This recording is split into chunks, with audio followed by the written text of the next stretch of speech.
हरि ओम। प्रार्थना। शांतं शाश्वतमप्रमेयमनघं निर्वाण शांति प्रदम् ब्रह्माशम्भुफणीन्द्रसेव्यमनिशम् वेदान्तवेद्यं विभुम् रामाख्यं जगदीश्वरं सुरगुरुं मायामनुष्यं हरिं वन्देऽहं करुणाकरं रघुवरं भूपालचूडामणिं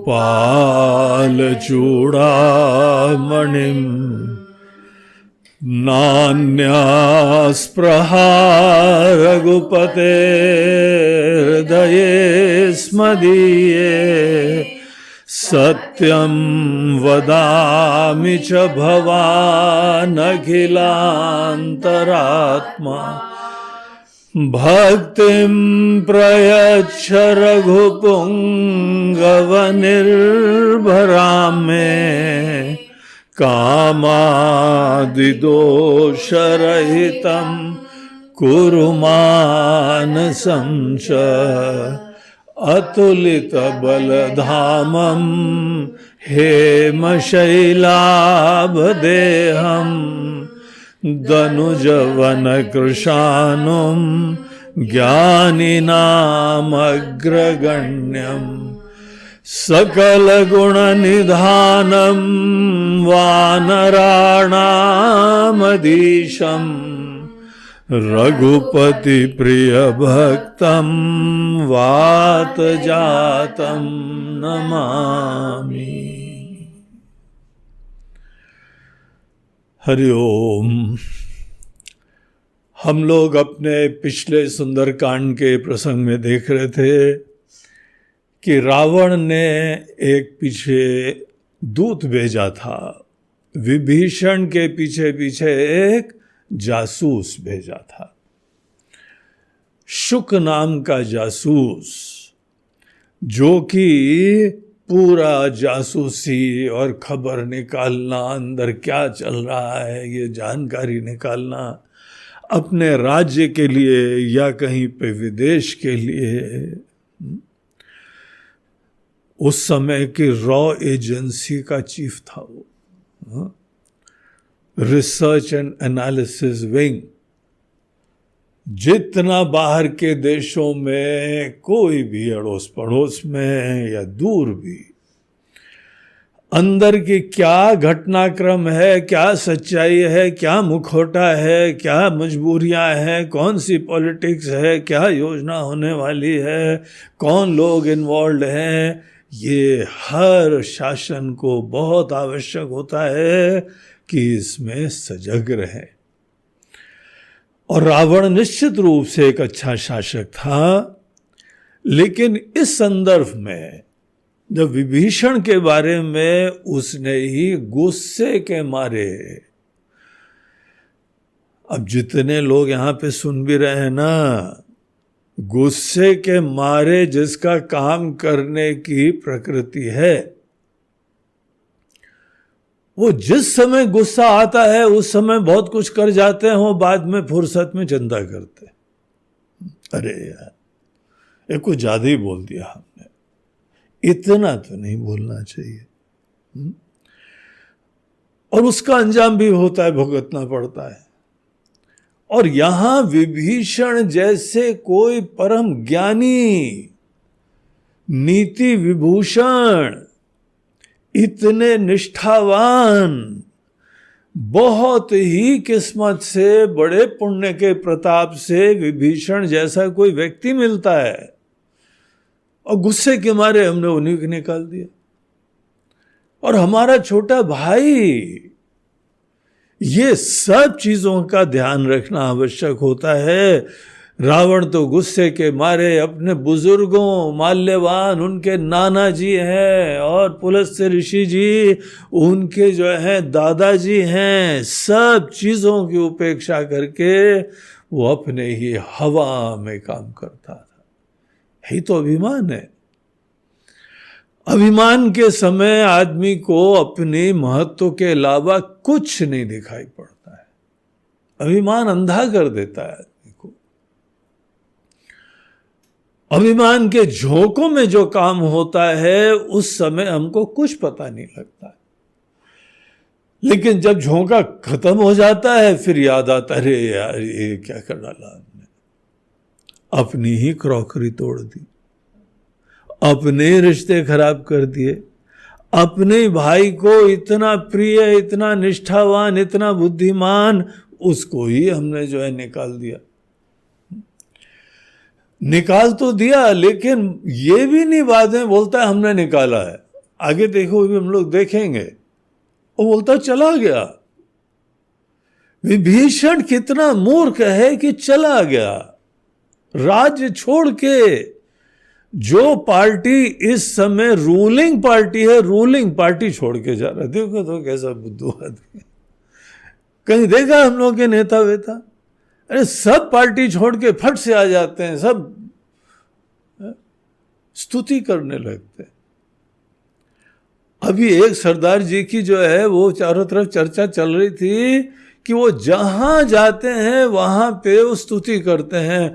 तो उसने एक न्यूज़पेपर वाले ने रिसर्च करी, टीवी वाले ने, बोला जो जो स्तुति करते हैं जरा उसका संकलन करें कि हर जगह जाके इन्होंने तारीफ करी है तो क्या बोला है। तो उसको आश्चर्य लगा, हर जगह एक ही डायलॉग, एक ही भाषण, हर जगह, बस नाम चेंज कर देता था। अब उसके जो है ना भाषण का कोई महत्व ही नहीं रहा, क्योंकि उसको ऐसा नहीं बहुत सारे डायलॉग आते हैं, एक ही डायलॉग आता है। बीजेपी में आओ वही है, बस नाम चेंज कर दो, मोदी। फिर पता लगा कि वो आप पार्टी में जाने का सोचा तो सब वैसी का वैसा वही डायलॉग, और नाम चेंज कर दिया दूसरे लीडर का। ऐसे लोग होते हैं जो कि रूलिंग पार्टी वगैरह में जनरली जाने के चक्कर में पावर हमको मिलनी चाहिए, पावर हमको मिलनी चाहिए, पावर हमको। विभीषण चला गया तो इनके मन के अंदर हुई ग्लानि, और डर भी लग रहा था, क्योंकि जो बहुत बुद्धिमान होता है ना उससे आदमी को संभल के रहना चाहिए। बुद्धिमान जब मारता है ना तो पानी भी नहीं मिलता है, ऐसी कहावत है। इसीलिए वो चोट बड़ी भयंकर होती है और डरते हैं लोग। जो बुद्धिमान नहीं होते ना वो डरते हैं, पता नहीं क्या कर देगा जासूस, फिर पता करो क्या हो रहा है। तो जासूस जो है उसने सब जानकारी, बहुत अच्छा जासूस था, वानर का रूप धारण करके मर्ज हो गया भीड़ में और सब देखा दाखा, और उतने में तो इतना प्रभावित हो गया कि राम जी की लीला देख के तो राम जी के कोई भगत ही बन जाते। ऐसा प्रेममय स्वभाव, ऐसा सबको आदर देना, सबको उठा देना, बड़प्पन देना, विनम्र रहना, ये सब देख के वो बड़ा प्रभावित हो गया और हृदय में तो गुणगान गाना चालू ही कर दिया था उसने। इतना रम गया गुणगान गाने में कि उसका कपट चला गया, कपट से धारण करा हुआ वेश चला गया। वो ऐसे मस्त था कि सब वानर आसपास खड़े थे, सडनली वहां पे वानर गायब हो गया और राक्षस प्रकट हो गया। बोला अरे ये क्या हो गया, पकड़ो इसको, और पकड़ के बांध बूंद के जो है वो सुग्रीव जी के पास ले गए। खूब पिटाई विटाई करी उसकी, और सुग्रीव ने भी ऑर्डर दिया इसके नाक कान काटो। हमारे दूत के नाक कान काटते हैं, सोचते भी हैं अंग भंग करने का। उन्होंने सोचा ही और पूंछ जलाने के चक्कर में तो बहुत ही भयंकर कांड हो गया, वो तो बहुत अच्छा हो गया, लेकिन इन लोगों के नाक कान तो जरूर काटो। Order pass.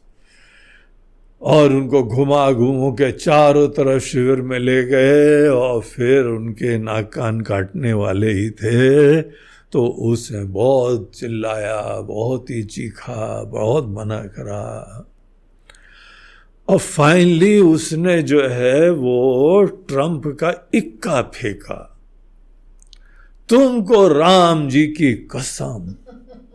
अरे राम, ये क्या। और उसने थोड़ा, वो तो बड़ा ऊंची आवाज से बोला, राम जी तक भी बात पहुंच जाए।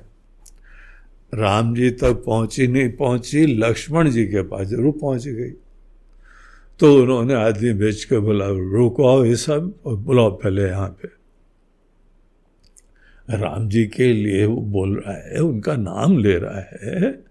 राम जी का नाम भी जो है वो पापी लोग ले नहीं पाते हैं, ये नाम भी ले रहा है। तो बुलवाया गया और उन्होंने सब बात सुनी। वो हंसे, उनकी पिटाई देख के, उनकी दुर्दशा देख के, उनकी दयनीय स्थिति देख के लक्ष्मण जी भी हंसे। और फिर उन्होंने बोला कि नहीं, छोड़ दो उसको, मारो मुरो नहीं। उन्होंने दया दिखाई, उदारता दिखाई, इससे उसके तो मानो जान में जान आ गई। हाँ, कहावत है ना, अरे भाई हमारे तो जान में जान आ गई, हमको तो नया जीवन मिल गया। राम जी तो राम जी, लक्ष्मण जी का वो बन गया भगत। वाह, क्या बात है। बहुत उनकी स्तुति करी, धन्यवाद करा, और उन्होंने बोला ठीक है कोई बात नहीं, तुम जाओ, बस वहां जाके हमारा ये संदेश भी दे देना, संदेश भी देना, और साथ साथ हम कुछ जो है वह पत्री भी देते हैं, पत्री भी देना उसको। तो उसने बिल्कुल ठीक है, और वो तो गारंटीड हो गई, डिलीवरी गारंटीड, रजिस्टर्ड कोरियर। कोई इधर उधर जाने का प्रश्न नहीं है। ऐसा वो भगत बन गया, ऐसा भावना हो गई, इतना धन्य हो गया कि उसको तो ये लोग नाक कानी काटते कि मारी डालते, कुछ पता ही नहीं था। तो उन्होंने वो संदेशा भिजवाया, और फिर जो ये जासूस हैं, जो शुक नाम के दूत हैं, वो वहां से लंका के लिए उनको प्रणाम करके आगे जाते हैं। तो ये 52 52वें दोहे के बाद हम लोग पाठ करते हैं। तुरत नाई लक्ष्मण पद माथा, चले दूत बरनत गुण गाथा, कहत राम जसु लंका आए, रावण चरण शीस तिन नाए, बेहसी दसानन पूछी बाता, कहसी न सुख आपनि कुशलाता, पुनि कहु खबरि विभीषण केरी, जाहि मृत्यु आई अति नेरी, करत राज लंका सठ त्यागी, होई यही जव कर कीट अभागी, पुनि कहु भालु की सकटकाई, कठिन काल प्रेरित चली आई, जिनके जीवन कर रखवारा, भयउ मृदलुचत सिंधु बिचारा, कहु तपसिन कै बात बहोरी, जिनके हृदय त्रास अति मोरी, की भई भेंट की फिरी गए, श्रवण सुजसु सुनि मोर, कहसी नरिपुदल तेज बल, बहुत चकित चित चोर सियावर रामचंद्र की। पवन सुत हनुमान की जय। बोलो भाई सब संतन की जय। तुरत नाई लक्ष्मण पद माथा, चले दूत बरनत गुण गाथा। लक्ष्मण जी को बहुत ही आदर से उसने प्रणाम करा। तुरत नाई लक्ष्मण पद माथा, लक्ष्मण जी के चरणों को उसने प्रणाम करा, स्पर्श करा। और चले दूत, और ये दूत वहां से निकले। बरनत गुण गाथा, अब तो ये इनका गुणगान के ही चिंतन करते हो। देखो, जिस समय हृदय से किसी का गुणगान का स्मरण होता है, महिमा का स्मरण होता है, जहां हृदय से किसी की महिमा का स्मरण होता है वो ही भजन हो जाता है। बरनत गुण गाथा, उसका वर्णन करते हुए। अब अकेले ही है वहां पे, और कोई नहीं, अकेले इस बार अकेले आया था। दूसरे साथ में होते तो उनकी दुर्दशा हो ही चुकी होती। ये वन मैन आर्मी था। तो इस प्रकार से बहुत ही कॉन्फिडेंट था, बहुत ही समर्थ था।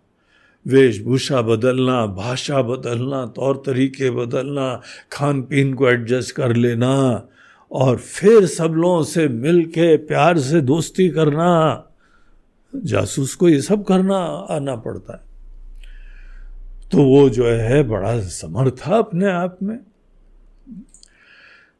तो इस प्रकार से वो गुणगान गा रहा था, वर्णन कर रहा था गुणों का। अब वो या तो बोल रहा है या मन ही मन गा रहा है, रम रहा है उनके गुणों। अच्छे गुण सबको बहुत अच्छे लगते हैं। वो ही अच्छे गुण होते हैं जो आपके हृदय को प्रभावित करते हैं, आपको उसका स्मरण करने के लिए मजबूर करते हैं, और तभी जाके वो गीत की तरह निकलता है।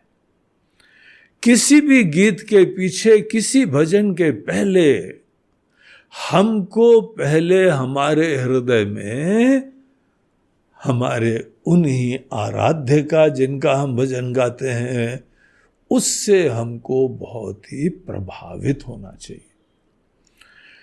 जब किसी के गुणों से हम प्रभावित होते हैं, तब हमारे भजन के अंदर भाव आ जाता है।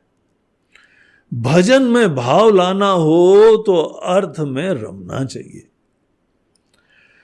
जो उसकी महिमा है उसमें रमना चाहिए, तब आपका गीत भावना से युक्त हो जाएगा। और किसी गीत के अंदर भावना की ही सुंदरता होती है। हम जैसे बार बार कहते हैं, आजकल जो है हम लोगों के गीत और भजनों में संगीत ज्यादा आ गया है। संगीत से आपके भजन का महत्व कम हो जाता है। आपके मन के अंदर जो है वो जिस प्रकार से आप सोच रहे हो, बोल रहे हो, वो म्यूजिक उसको ओवरटेक कर लेता है। हमको केवल बगैर म्यूजिक के गुणगान गाना आना चाहिए, तब आपके हृदय में भाव होगा। जिस समय आप कहीं पर भी भजन करो, आप अपने अंदर चैलेंज लो, खुद ही जो है चुनौती लो कि बगैर किसी इंस्ट्रूमेंट के हम केवल अपने भावना की सुंदरता भी व्यक्त करेंगे। उसमें क्या हो जाएगा कि हमारे अंदर भावना तीव्र होनी पड़ेगी, भावना को बढ़ाना पड़ेगा, भावना हृदय स्पर्शी करनी पड़ेगी, और उसके पीछे हमारी बुद्धि की पूरा उपलब्धता होनी पड़ेगी। निश्चय दृढ़ है तभी जाके तो भावना अच्छी होती है। जब आप किसी का बहुत आदर करते हैं फिर उसका गुणगान देखो कितना हृदय से निकलता है, आपकी चर्चाएं ही गीत हो जाता है। भगवान श्री कृष्ण जी जो अर्जुन को गीता सुनाई है ना, उसको गीता बोलते हैं ना, गीत बोलते हैं, भगवान का गीत। आप सोच लीजिए वो गीत कैसे है, ये बहुत विचार की बात है, महत्वपूर्ण बात है। आज हमारे गीत और भगवान के गीत में क्या फर्क हो गया है। हम जिस समय गीत गाएं तो बाकी पैराफर्नेलिया ज्यादा इंपॉर्टेंट हो गया, तो हमारा सुर ही नहीं लगता जब तक चालू नहीं करते हैं। इतना महत्व मत दो इन चीजों को। आप अपने हृदय में सच्चा प्रेम रखो। आप किसी के प्रति प्रेम करते हो और उसके प्रति अपने प्रेम भावना के अभिव्यक्ति करना है, क्या बोलते हो? एक मिनट सुर लगा दे। बी काला, ए हल्का, डी स्ट्रॉन्ग। हाँ, फिर हम तुमसे बहुत ही प्यार करते हैं। ऐसा होता है क्या कभी? ये व्यवहारिक बात है क्या? भगवान से प्रेम के समय हो रहा है, देखो तो। भगवान के प्रति प्रेम के अभिव्यक्ति में पहले बोलते हैं भैया बी काला, तब जहां को ये काला सफेद करता है ना, तो हमको लगता है कि इसके अंदर भावना की प्रधानता नहीं है, संगीत की प्रधानता है। अरे कोई भी हो, देखा नहीं किसी का फटा गला होता है, वो बड़ा सुंदर लगता है। हा?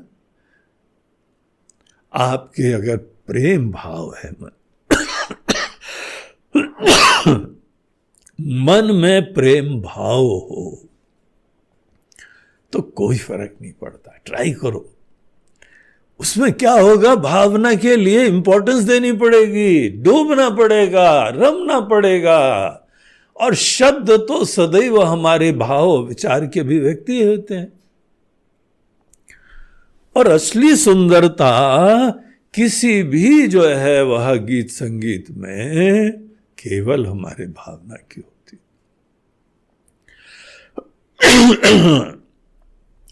इसलिए ये चीजों को बहुत ज्यादा, आप म्यूजिक सीखो वो अलग चीज है, एक कला है, महत्वपूर्ण कला है, लेकिन भजन को ज्यादा महान समझो। ऐसा जो है वो म्यूजिक का आनंद लेने के चक्कर में हम भजन कर लेते हैं और पता लगता है भजन में दिल ही नहीं लग रहा है। हमको आश्चर्य तो तब हुआ जब एक सज्जन भजन गाने के बाद हमने बोल दिया वाह क्या भजन है, तो हमारे पास आए बोलते स्वामी जी मीनिंग क्या है। हमको ऐसा जो है वो आश्चर्य लगा। हम बोले तुम ही तो गा रहे हो, तुमको पता ही नहीं। बोलते महाराज जी आपसे क्या छुपाना, सच्चाई है, हमको नहीं पता है। हमको इसकी ट्यून अच्छी लगी, ट्यून, इसके कुछ ना कुछ जो है ना वो कविता, उसके शब्द प्रयोग, शब्द का प्रयोग अच्छा लगा। क्या मीनिंग है भैया हमको तो नहीं पता। यही चल रहा है ना, कितने भजन हम लोग सुनते रहते हैं, उन भजनों का हमको ना अर्थ पता है, और कई बार तो ऐसे बेवकूफी के भजन चलते हैं। म्यूजिक इंडस्ट्री को जो है ना हर सीजन में निकालने पड़ते हैं भजन। वो सीडी वीडी बेचने वाले जाते हैं, बोलते हैं हाँ भैया कोई नई रिलीज है क्या, इस साल की नवरात्रि के लिए कोई नया दो है। वो पुरानी चला रहे हैं हम, बोला हाँ नया आया है।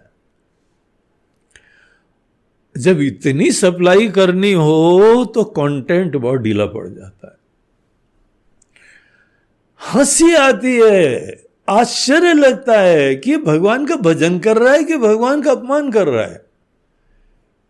एक जगह गणेश जी के भजन में बोलते हैं भगवान आपके जैसा कोई देवता नहीं और हमारे जैसा कोई भक्त नहीं है। आप भी क्या याद करेंगे कि किस भक्त से पाला पड़ा है आपका।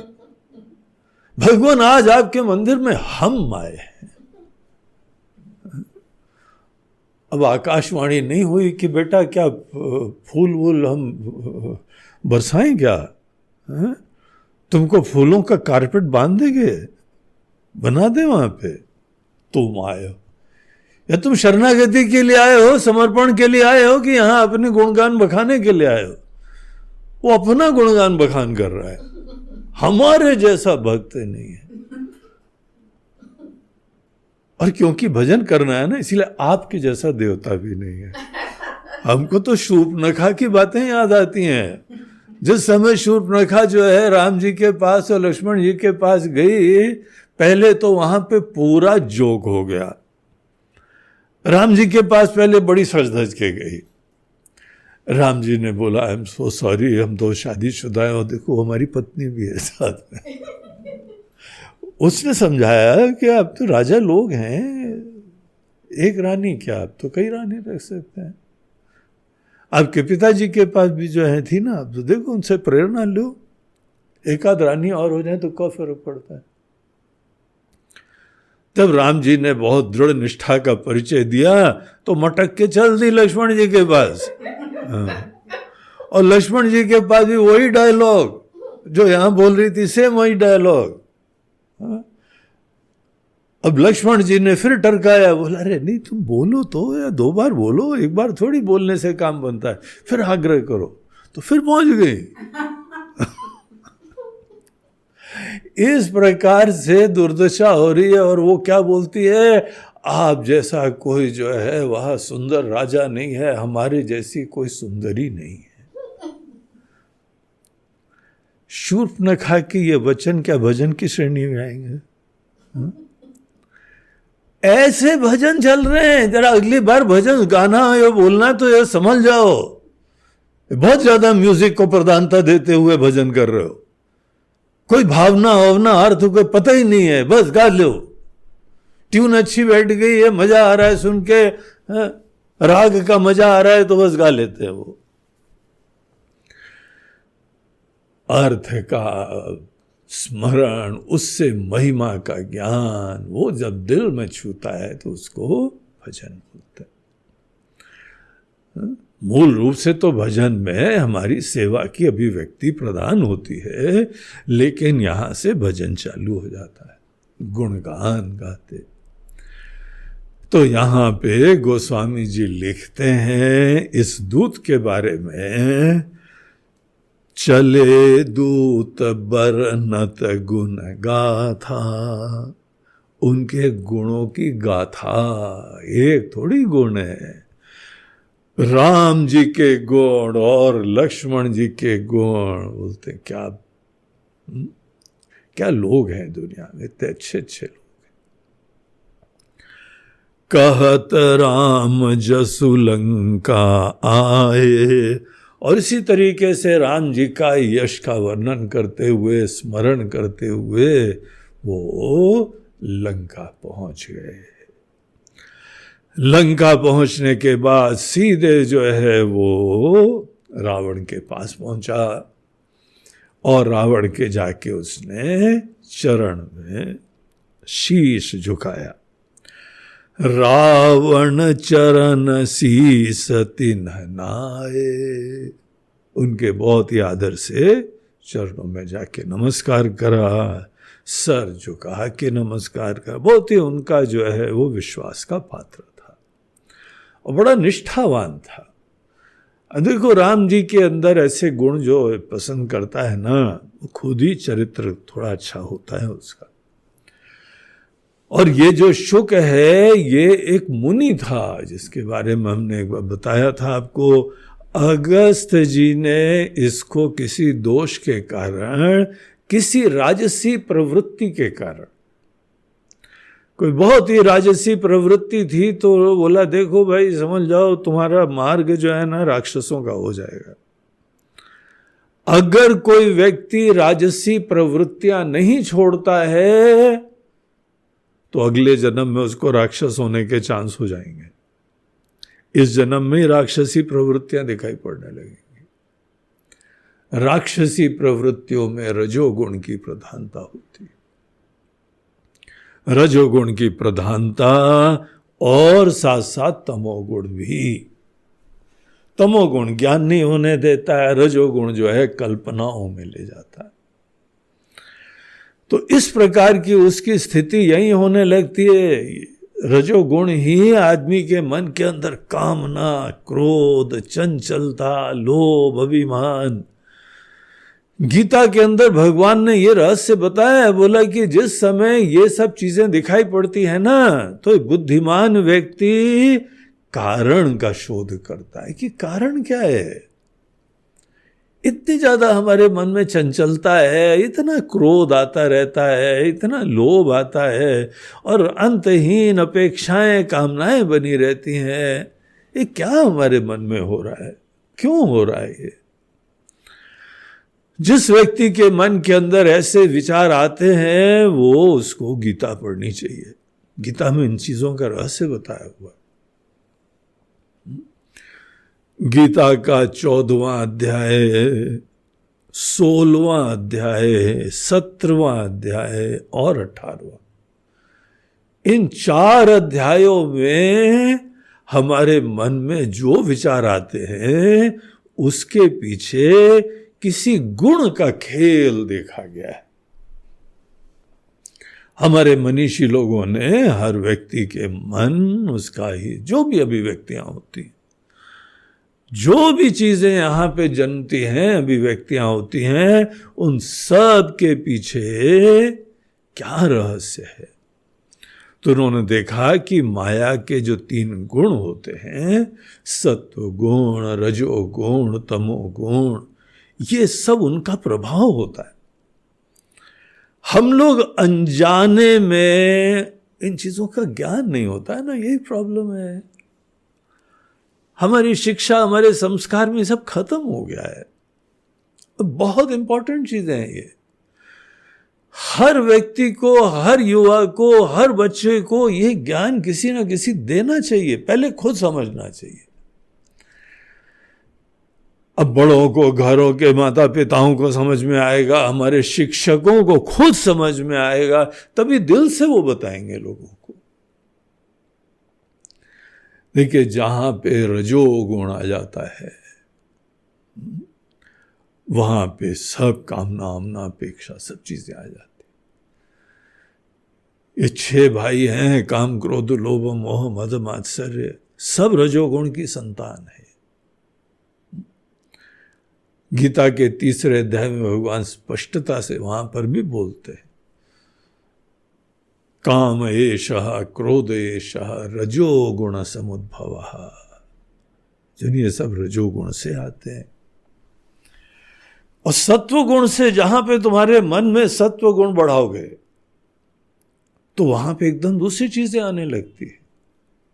प्रसन्नता आती है, संतुष्टि आती है, तृप्ति आती है, विचारशीलता आती है, ज्ञान का सामर्थ्य जग जाता है, भक्ति आती है, मन शांत होने लगता है। अब ये मन शांत हो, प्रसन्न हो, भक्ति हो, ज्ञान हो, ये सब प्रार्थना करते हैं लोग। कोई भी बुद्धिमान आदमी ये सब चाहता है कि ऐसा मन हो जाए। लेकिन अगर उसने गुणों का रहस्य नहीं जाना तो मन के अंदर रजोगुण बना रहता है, वो प्रार्थना उसके अंतहीन चलती रहती। इसके पीछे गुणों का खेल होता है। देखिए, हम अगर कामना को मैनेज करना चाहें, अब कई लोग यहाँ आश्रम में आते रहते हैं, हमसे इधर उधर भी जाके मिलते हैं। एक सज्जन काफी वृद्ध हो गए थे, उन्होंने आके बोला, महाराज जी हम बहुत दिन से भजन वजन कर रहे हैं, सत्संग कर रहे हैं, लेकिन बड़ी कामनाएं आती रहती हैं। ये काम वासना से हम बड़े दुखी हो गए। इतनी कामनाओं की पूर्ति करी है, लेकिन ये कामना कभी शांत होने का नाम ही नहीं ले रही है। ये सदैव हमको बेचैन करती रहती है, हमारा ध्यान भंग करती है, हमारी प्रार्थना भंग करती है, हमारी साधना भंग करती है, हम जप नहीं कर पाते हैं, रात को ठीक से सो नहीं पाते हैं। ऐसा बेचैन कर रखा है इसने, कैसे मैनेज करें इसको? देखो, कोई ना कोई तरीका जो है वो तो बताई जाता है। हमने भी बताया कि ये चीज़ों का शुरुआत में ध्यान रखो, लेकिन इसकी जड़ में जाना चाहिए। इसके जड़ मूल रूप से गुणों का रहस्य है। रजोगुण जो है वो आदमी के अंदर बढ़ जाता है जब उसका स्वार्थ ज्यादा प्रधान होता है। अपने आप को ऐसी दृष्टि से देखता है कि हम जो है ना, बहुत ही कमियां हैं हमारे अंदर, अभाव है, कमी है। ऐसी सोच रजोगुण को बढ़ाती। और अगर दूसरी तरफ से यह सोचो कि कितनी कृपा है ईश्वर की,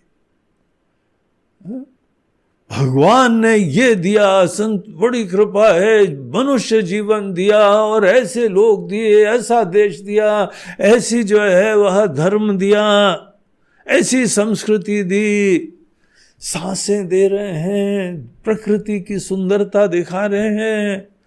कौन से पुण्य कर्म करे हैं कि ये सब हमको देखने को मिल रहा है? आप जब अपने अंदर वो विचार करते हैं कि आप धन्य हैं, आपके अहोभाग्य है, जब इस ट्रैक के ऊपर हमारे अंदर विचार चलता है तो गुणात्मक परिवर्तन होता है। वो ही सत्व गुण को बढ़ाता है। उसके अंदर धन्यवाद की वृत्ति होती। भगवान को या सब लोगों को हृदय से जो है वो धन्यवाद देता है, प्रार्थना करता है। इस नजरों से दुनिया को देखता है कि कितने अच्छे लोग हैं, सब कितनी कृपा करते रहते हैं, अपनी सब लिमिटेशंस के बावजूद हमारा इतना जीवन में सहयोग करा, साथ दिया। पॉजिटिविटी, सकारात्मक बुद्धि सत्वगुण बढ़ाती, अभावात्मक वृत्ति रजोगुण बढ़ाती। क्योंकि अभाव है इसीलिए तो कामना करनी पड़ती है ना। ये वृत्तियां ये कार्य रूपा हैं, कारण नहीं है। इसीलिए आपने कारण को नहीं हैंडल करा तो कार्य को अंतहीन आप मैनेज करते रहेंगे, कभी खत्म नहीं होता। इसीलिए शास्त्र हमको इसके कारण में जाने की प्रेरणा देते हैं और बोलते हैं कि वो गुणात्मक परिवर्तन करो। इसीलिए तुम्हारा कोई भी वर्ण हो, कोई आश्रम हो, कैसी भी परिस्थिति हो, कोई भी उम्र हो, कोई भी कर्म का क्षेत्र हो, ये चीजें प्रधान नहीं है। प्रधान यह है कि इस कर्म के परिवेश में आप किस दृष्टि से, किस भावना से प्रवृत्त होते हैं। जहां पे धन्यता की भावना से आप प्रवृत्त होंगे, काम भी अच्छा करेंगे, हर कर्म में बेस्ट आउटपुट होगा आपका।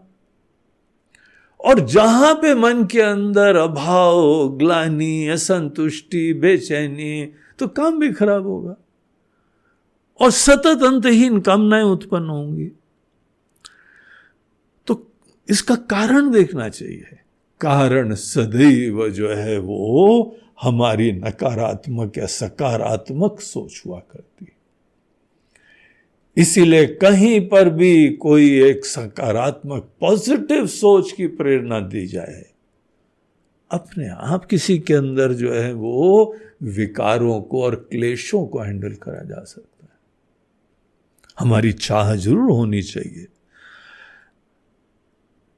ये तभी यात्रा होती है जब हम प्रार्थना करने लगते हैं कि भगवान बल बुद्धि विद्या देहु मोहि, बुद्धि बहुत अच्छी हो, मन बहुत अच्छा हो, आत्मबल हो और विकार और क्लेश खत्म हो।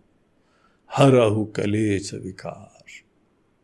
हमारी चाह से ही हमारी यात्रा चालू होती। खुद फील करो, ये चीजें दूर करी जा सकती, हम ही ने क्रिएट करी है। अज्ञानवशात अपने अंदर अनेकों विकार आ गए हैं, कमियां आ गई हैं, दोष आ गए हैं। इसीलिए विद्या बुद्धि की प्रार्थना करते हैं। और एक बार इसके लिए सोच लिया तो सकारात्मक बुद्धि रखो, देखो थोड़े समय में ही कौन्तेय प्रतिजानीहि न मे भक्तः प्रणश्यति। जिसके हृदय में महान की वंदना, ईश्वर का गुणगान, ऐसी सकारात्मक चीजें, अच्छाई देखने की, सुंदरता देखने की, गुण देखने की। भगवान कृष्ण तो गीता के 10वें अध्याय में बोलते हैं, तुम प्रकृति की सैर करो बेटा, वहां पर भी भगवान का गुणगान देखो, सुंदरता देखो। कहीं कमी हो गई तो ज्यादा चर्चा करते हो। कई लोग जहां मुंह खोलते हैं तो कोई ना कोई दोषी बताते हैं किसी का। ये कैसी बुद्धि हो गई तुम्हारी? तुम्ही को पीड़ा होगी, तुम्हारी दुर्दशा होगी। इसीलिए जो भी गुणगान गाने लगता है उस आदमी के जीवन में परिवर्तन प्रारंभ हो जाता है। तो ये महाराज अपने जो दूत थे वो तो राम जी का भजन करते करते उनकी यात्रा पूरी हुई। पूरी एयर ट्रैवल में कान में जैसे ईयरफोन लगाए हुए हैं और बढ़िया बढ़िया गुणगान सुन रहे हैं भगवान। वैसे इसको कान में लगाने की जरूरत नहीं, क्योंकि यहाँ तो म्यूजिक प्लेयर पूरे दिल में बैठा हुआ था। हाँ? दिल से ये आवाज आ रही है। तो रावण के पास आया, बड़े आदर से उसने नमस्कार करा। तो रावण बोलता है, बेहसी दसानन पूछी बाता। आ गए, हा हा हा, ठीक ठाक पहुंच गए। अब हंसने के पीछे क्या कारण था? कि उनको डाउट था कि मारा ही जाएगा क्या? इतना खुश हो गया हंस के। और एक तो जो है उसको रिलीफ मिला कि वापस आ गया सही सलामत। थोड़ा ऊपर से नीचे तक नजर डाला कि नाक भी ठीक है, कान भी ठीक है, हाथ वाथ भी ठीक है, तो पूरा ठीक ठाक आ गया। हा हा हा। और दूसरा जो हवाबाज होता है ना, हवाबाज अपना बड़प्पन दिखाने के लिए फोकट में हंसा करता है। कोई बहुत ज्यादा बोल रहा हो ना तो भी शंका हो जाती है, आज बहुत ज्यादा बोल रहे हो, छुपा क्या रहे हो? जो बहुत ज्यादा कोई बोलता है, हमने गीत भी सुना था, पता नहीं किसी की गजल सुनी थी, आज बहुत बोल रहे हो, आज लगता है कि तुम कुछ छुपा रहे हो। बोला ये कवि लोग बड़ा तिगड़मी लोग होते हैं, हमने सोचा छुपा रहे हैं, हमारे बोलने से पकड़ में आ गया कि हम कुछ छुपा रहे हैं।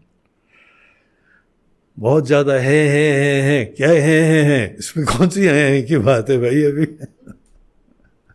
अभी इसमें कौन सा बहुत ही हंसने की बात है? बेहसी बेहसी दसानन पूछी बाता। यार यहाँ हंसने की कौन सी बात है? राम समझना चाहते हैं, हे रावण, हे महाशय, हम आपकी हंसी की बात पूछना चाहते हैं।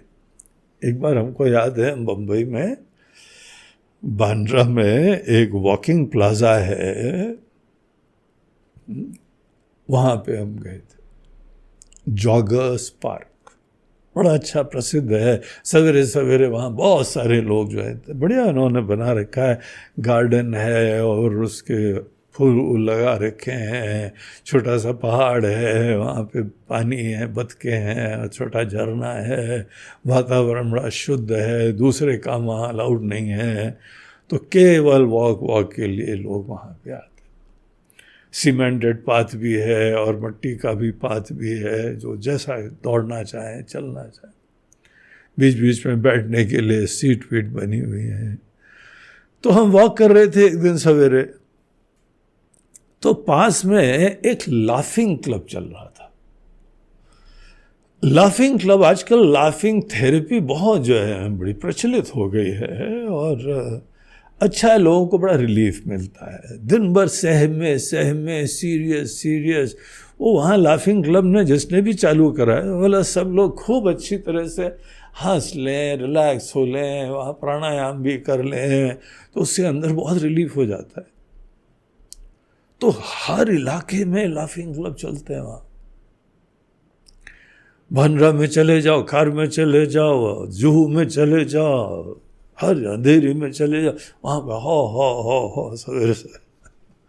और उसके बड़े ज्ञानी लोग हैं, अनेकों विधि बताते हैं, बोलते हैं हंसी 3 प्रकार की, जैसे हम लोग सब शास्त्र में पढ़ते हैं ना, उसी तरीके से बताते हैं। एक मंद हंसी, एक मध्यम हंसी, एक ज़्यादा कस के हंसी।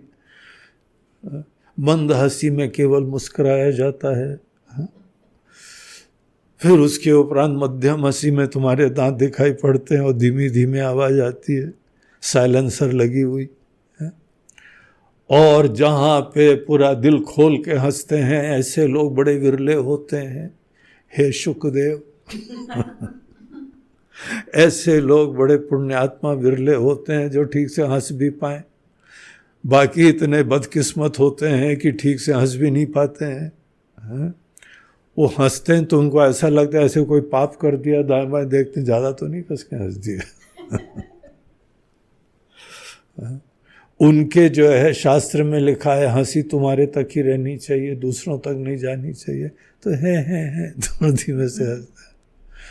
अरे यार क्या तुम पापी आदमी हो, हंस तो लो ठीक से हंस भी नहीं पाते हो, कौन से तुम्हारी जो है वो बदकिस्मती है। तो ऐसे वो लोग ज्ञानी होते हैं, उनके गुरुजी आते हैं, उनके गुरुजी सब ज्ञान देते हैं और सबसे बोलते हैं हंसो। तो सब बोलते हैं महाराज जी आपको हमारा जीवन जीना हो तो आपकी हंसी खत्म हो जाएगी। आप जानते हैं क्या प्रॉब्लम चल रहा है हमारे, बिजनेस डाउन चल रहा है, घर में सब बीमार चल रहे हैं, एक कोरोना में जा चुके हैं और दूसरे जो हैं एडमिट हैं, और आप हमसे बोल रहे हो हंसो।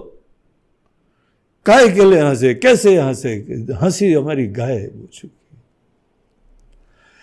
तो उनके गुरुजी समझाते हैं, उसे ट्राई करो थोड़ी देर रिलैक्स करने के लिए हंसो, मन को पॉजिटिव करने के लिए हंसो।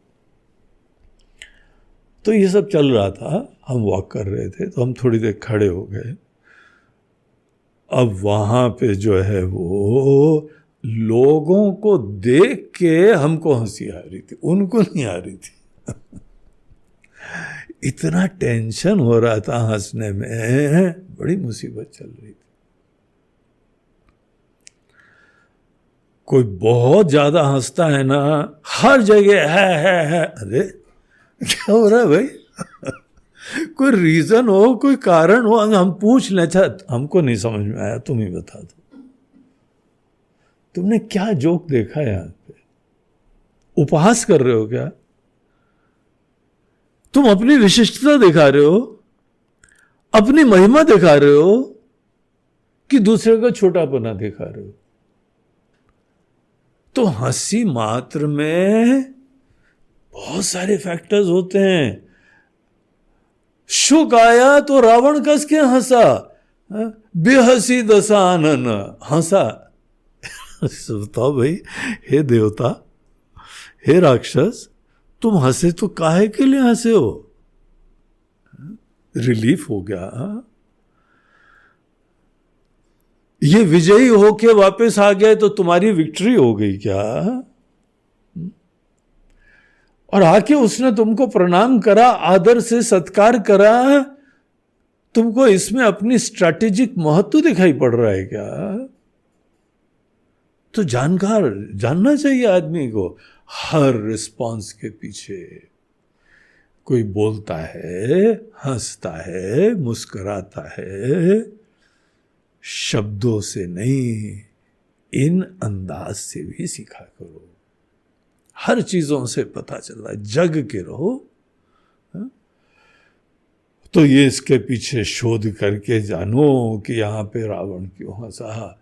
एनीवे, ये तो महाअभिमानी है, जगत विदित है, हवाबाज है, अपने ही ज्यादा अंदर ओवर कॉन्फिडेंट है, और आगे पता लगता है क्यों हंसा, उसकी आगे की बातों से कुछ स्पष्ट हो जाता है।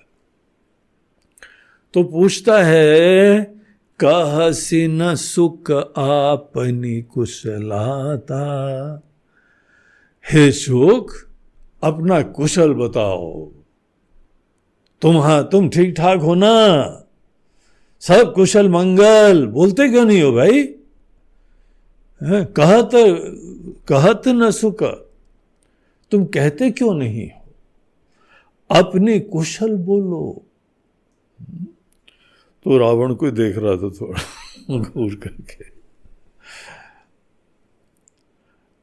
पुनि कहु खबरी विभीषण केरी, जाहि मृत्यु आई अति नेरी।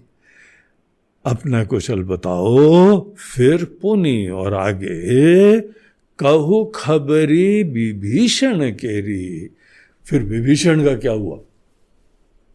विभीषण की क्या न्यूज है? क्या खबर है विभीषण की? जिसकी मृत्यु निकट आ चुकी है, जाहि मृत्यु आई अति नेरी।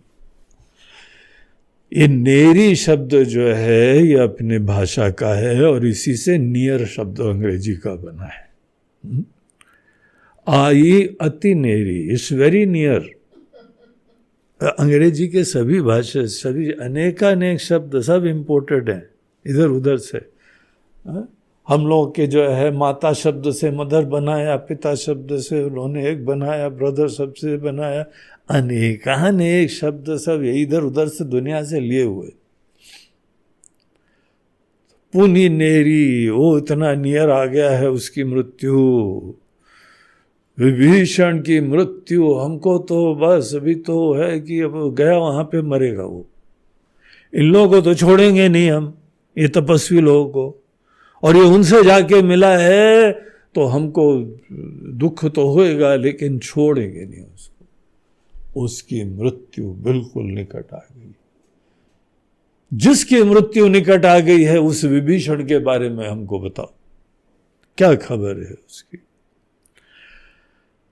क्या मूर्ख आदमी है विभीषण। विभीषण कितना मूर्ख है। करत राज लंका शठ त्यागी, यहां पे राज कर रहा था, हमारी गुस्सा आ गई तो छोड़ के थोड़ी जाना चाहिए था। हमारा नेचर है, जानते ही है, एक झोंके में गुस्सा आती है, अगले क्षण में चली जाती है, और इसी चक्कर में वो राजी छोड़ के चले गए। मूर्ख आदमी। कितनी पावर मिली हुई थी, कितना वैभव था, दुनिया का यह जो है केंद्र है, विश्व का केंद्र है।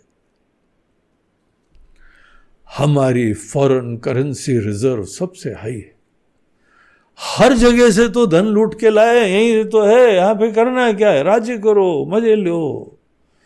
ये मूर्ख आदमी राज लंका में राज करते करते वहां से चला गया, जस्ट बिकॉज हमने थोड़ी सी गुस्सा कर दी। गुस्सा करने वाले सदैव दूसरे से चाहते हैं कि हमारी बात को सीरियसली मत लिया करो। हम क्या बोल देते हैं उस समय हमको पता ही नहीं लगता, और तो हमारी बात को सीरियसली ले लेते हो। अरे हम खुद सीरियसली नहीं लेते हैं, तुम क्या सीरियसली ले लेते? ये गुस्सा करने वालों के दिमाग में ऐसा चलता है।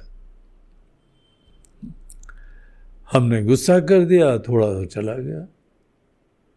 मूर्ख आदमी, शठ है, दुष्ट है। करत राज लंका, लंका कोई छोटी बात नहीं है। उस समय के लिए इतनी वैभवमयी नगरी है। हनुमान जी जब गए थे तो लंका का हम लोगों ने दृश्य देखा था ना, सोने की लंका। उसके वहां पे पूरे वॉल्स पर कोटे सब सोने के, सुनहरी लंका चमक रही थी। ऐसा वैभव, धन दौलत, अकूत संपत्ति। ऐसी लंका छोड़ के चला गया राजघराने का व्यक्ति, मूर्ख आदमी। करत राज लंका सठ त्यागी, होई यही जब कर कीट अभागी।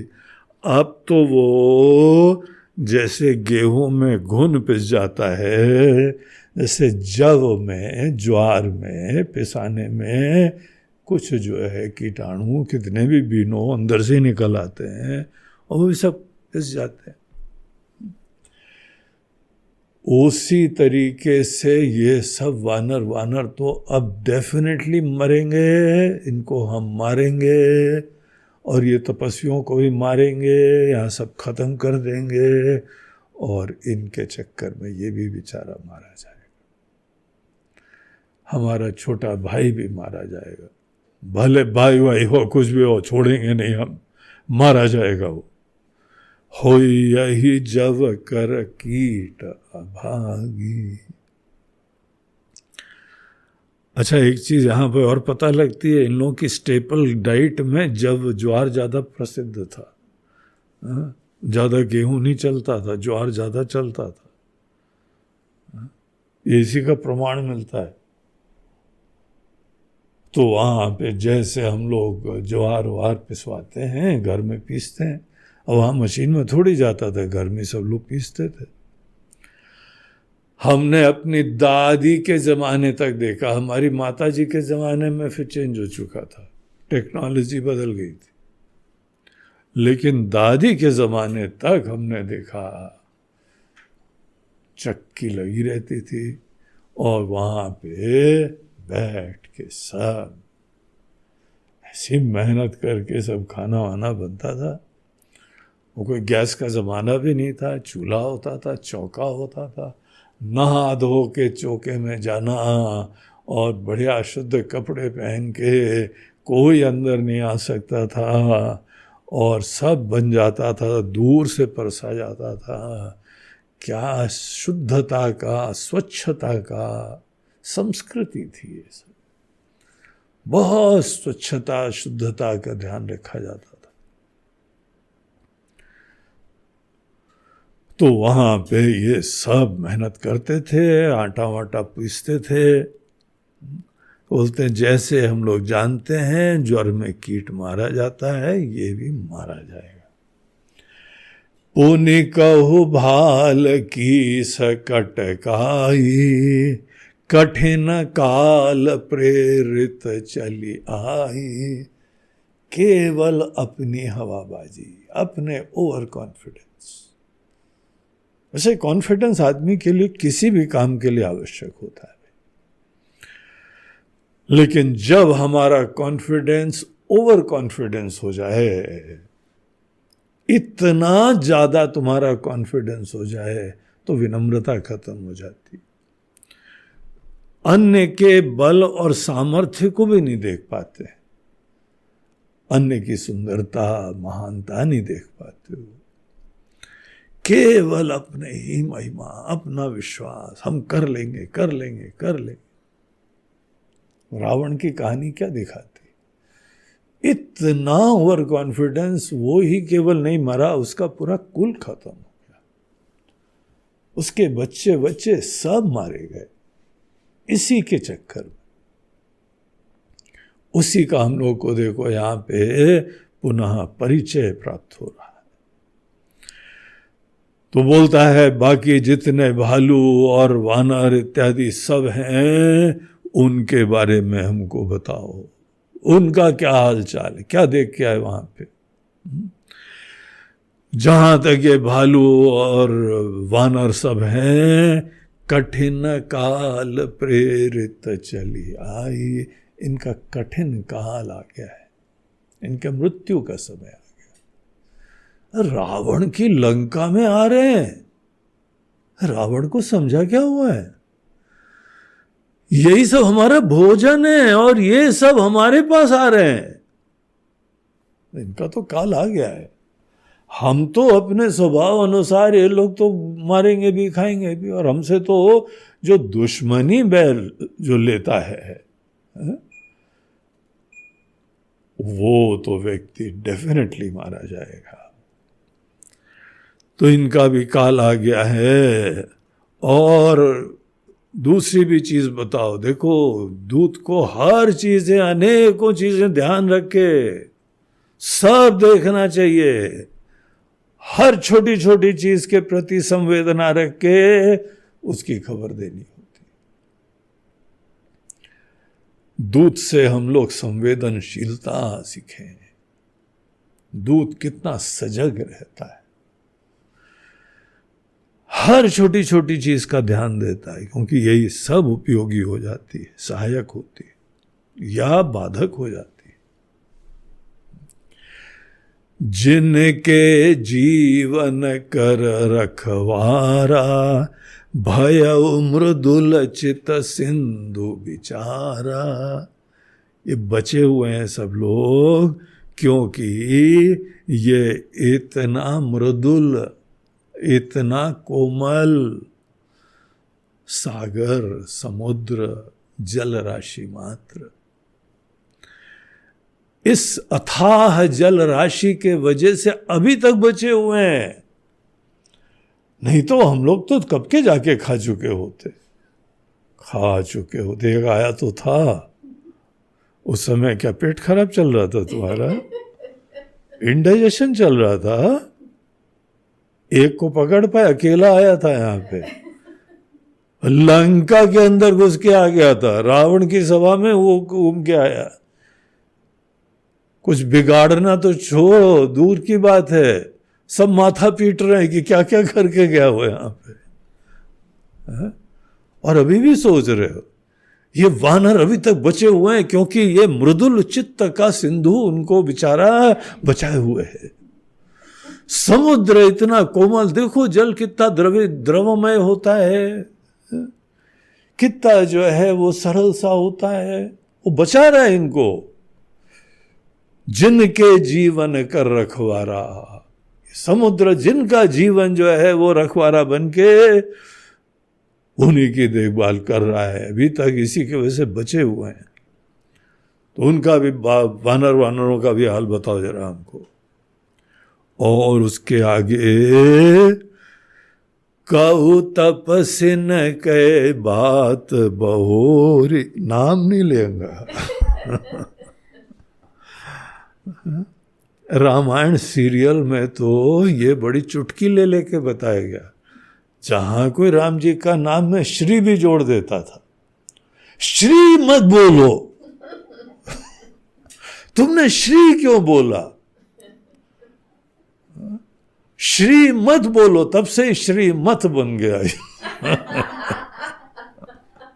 श्रीमान, श्री मत बोलो। उसने कभी राम जी का नाम नहीं लिया। तपस्वी बोलता, तपस्वी लोग, तपस्वी लोग। कहु तपसिन कै बात बहोरी, और उनकी जो है हमको सब बहोरी, सब अनेकों बातें बताओ। तपस्वियों का क्या हाल है? जो भी है, एक बात तो हमको पता है, हमारा भयंकर उनको डर लग रहा होगा। रावण की लंका में जा रहे हैं, रावण के पास जाने का सोच भी रहे हैं। रावण नाम ही सबके हृदय में त्रास उत्पन्न करे, इसी के लिए तो जीवन भर साधना करी हमने, इसी के लिए मेहनत करिए। रावण नाम भी कोई ले,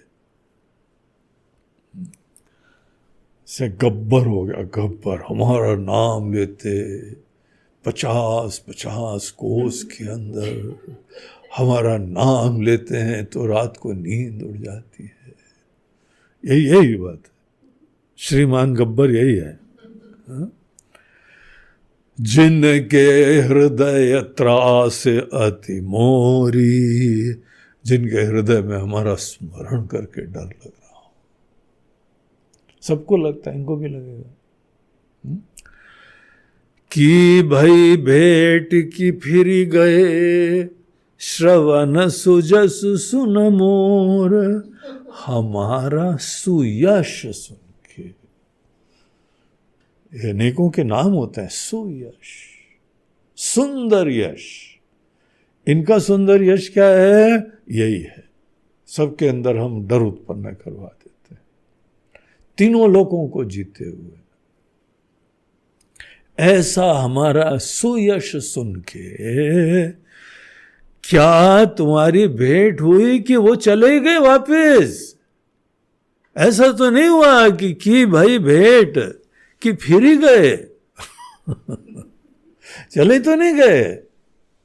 ये मत बोलना कि अरे वो मिले नहीं, वो तो चले गए। हमको लगता है ये दोनों पॉसिबिलिटी है, मिलने के चांसेस काफी कम हैं, उनके चले जाने के बहुत हाई चांसेस हैं। तो की भाई भेंट, तुम्हारी भेंट हुई कि फिर ही चली गए, फिर ही गए। श्रवण सुजसु सुनि मोर, हमारा अपने कान से सुयश सुन के हो, अच्छा रावण ये करता है, चलो ठीक है तुम लोग निपट लेना, फिर हम जा रहे हैं चले गए।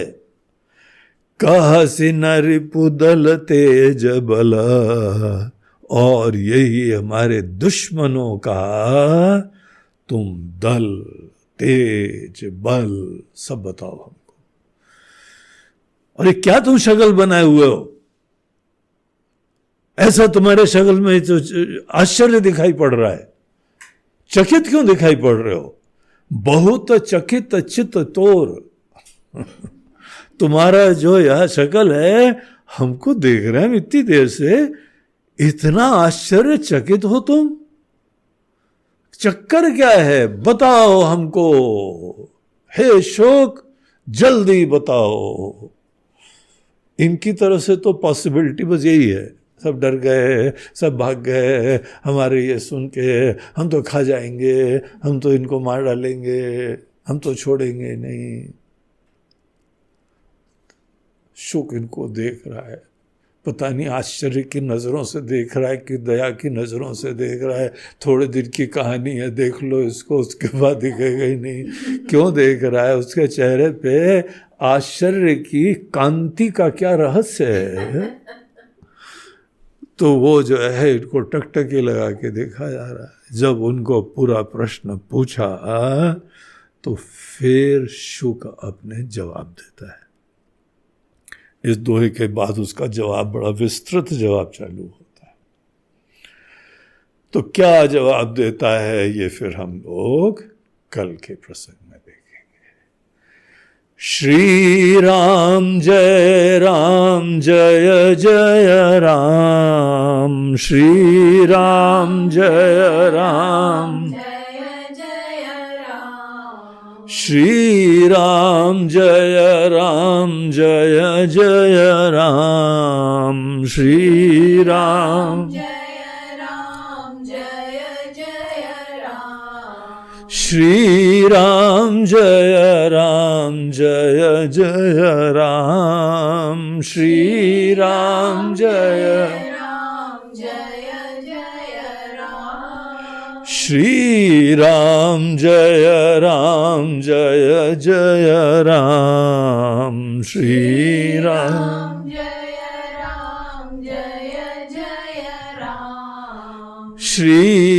राम जय जय राम,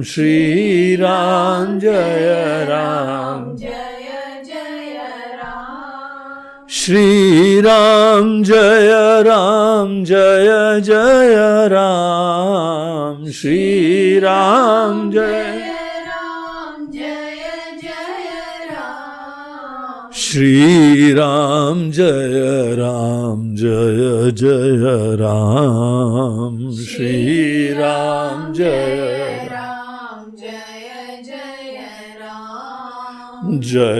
जय राम, जय जय बोलो सियावर रामचंद्र की जय, पवन सुत हनुमान की, बोलो भाई सब संतन की नमः पार्वती पतये हर हर महादेव। नर्मदे हर बोलो गंगा मैया जय। हरिओम। आज सर्वपित्र अमावस्या का दिन है, तो ये जो श्राद्ध पक्ष होता है उसका ये अंतिम दिन है। और श्राद्ध की ये परंपराएं होती हैं कि अगर आपको किसी की तिथि पता हो, नहीं पता हो, अज्ञात हैं चीज़ें कुछ, आप निश्चिंत हो के इस दिन अपने पितरों का श्राद्ध कर सकते हैं। तो आपको अनेकों पितर हैं, अनेकों के नाम भी नहीं पता होते, ये सब हम लोगों को परिचय भी नहीं है। कम से कम 3 कुल का तो आपको नाम भी पता होना चाहिए। लेकिन जब नहीं पता है तो कोई बात नहीं, समस्त पितरों को या तिथि नहीं पता हो, आज के दिन सबको प्रणाम करिए, सबको वंदन करिए, सबकी कुशल क्षेम के लिए ईश्वर से प्रार्थना करिए, और पितरों का आप सबके ऊपर आशीर्वाद बना रहे। बहुत ही प्रभावी चीज होती है। हमारे पूर्वजों की कृपा हमारे ऊपर दिव्य लोकों से आती है।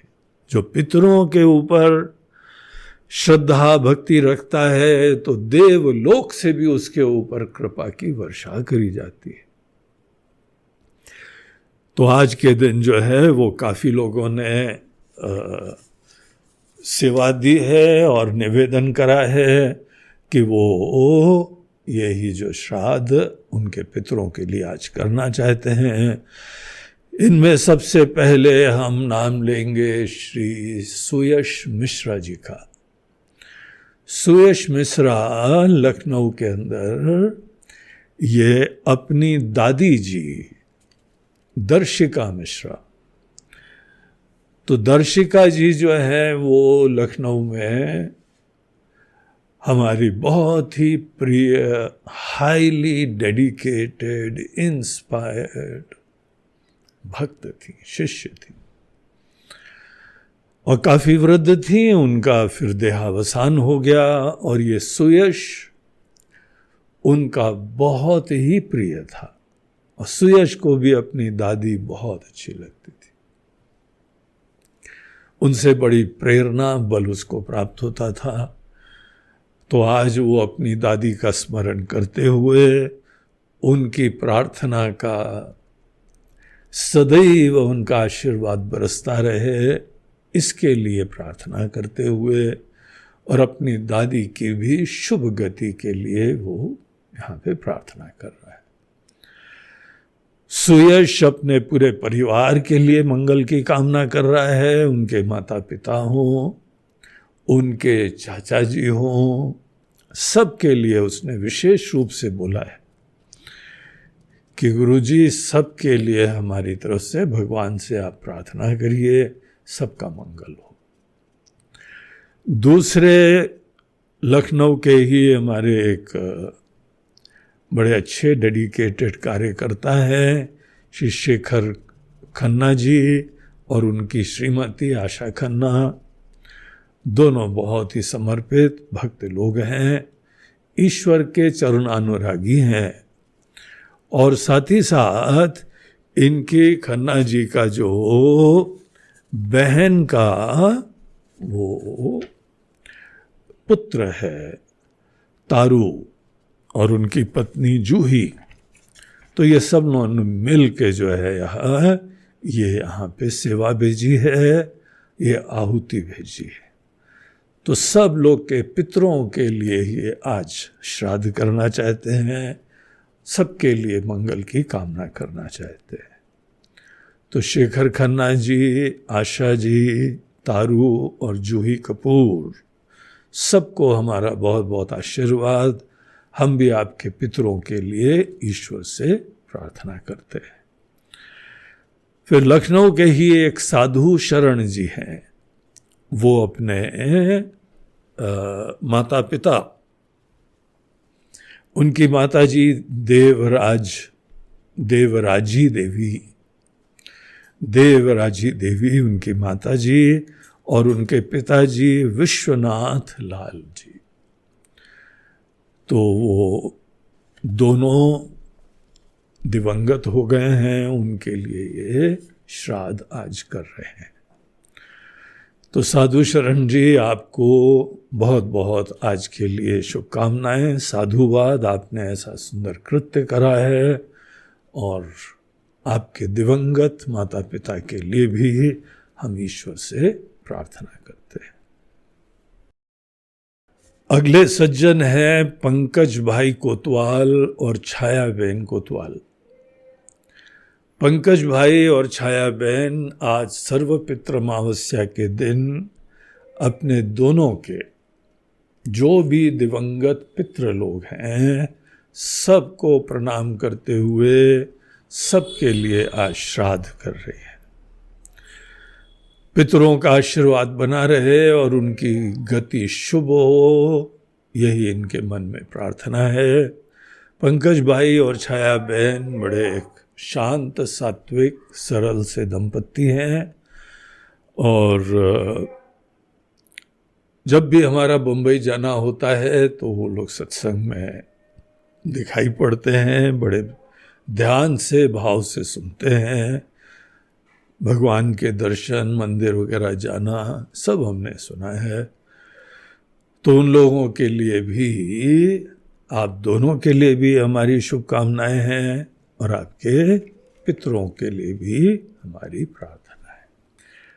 अगले सज्जन, वो भी एक दंपत्ति बंबई के हैं, सुमन और परी जेटली। तो सुमन जेटली, परी जेटली, ये भी अपने पितरों का, दोनों जनों के पितरों का, सुमन के दिवंगत माता पिता और परी के दिवंगत माता पिता, उन दोनों का आदर के साथ स्मरण करते हुए, उनको प्रणाम करते हुए, उनके आशीर्वाद के आकांक्षी रहते हुए, सदैव उनका आशीर्वाद परिवार पे बना रहे, उसके लिए प्रार्थना कर रहे हैं, और उनकी शुभ गति के लिए भी प्रार्थना कर रहे हैं।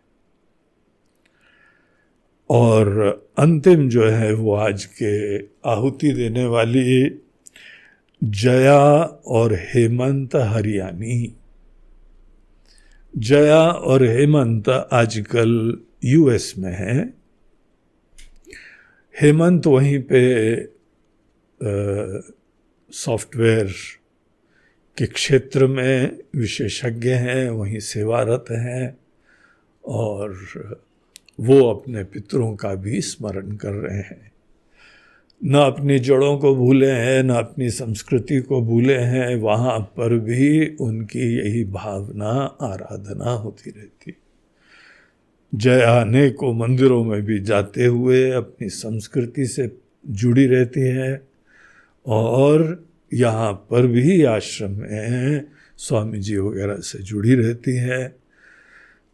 तो जया और हेमंत, आप दोनों को इस सेवा के लिए बहुत बहुत साधुवाद, आशीर्वाद, और आपके पितरों का भी, समस्त पितरों का, दोनों जनों के पितरों का, उन लोगों के लिए भी हम भी अपनी तरफ से भगवान से प्रार्थना करते हैं कि उनका मंगल हो, उनका कल्याण।